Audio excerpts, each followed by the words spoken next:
Le transport urbain à Abidjan, ville peuplée d'environ 5 millions d'habitants, est concentré sur le réseau routier. Malgré la disponibilité d'un transport en commun relativement organisé, les routes connaissent des flux importants d'engins roulants qui occasionnent souvent des accidents. À travers un décret adopté le mercredi 15 décembre, le gouvernement ivoirien, réuni en Conseil des ministres, restreint l'utilisation des motos, tricycles et autres véhicules à 2, 3 ou 4 roues sur les réseaux routiers structurants du pays.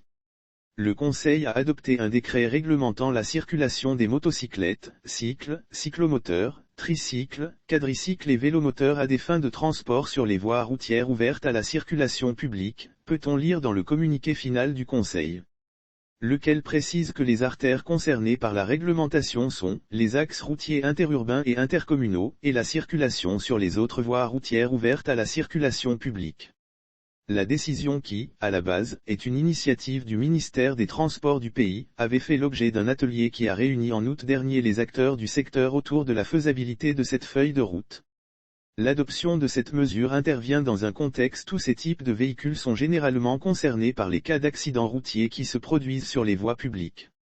Les statistiques avancées par le gouvernement indiquent qu'environ 68% des accidents de la route impliquent ces engins à 2, 3 ou 4 roues.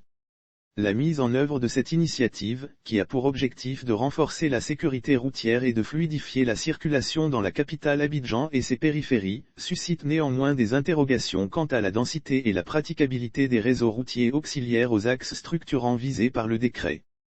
De même, des inquiétudes persistent quant à la capacité actuelle du transport en commun, public comme privé, à contenir les besoins en transport qui naîtront des restrictions opposées à ces formes de transport.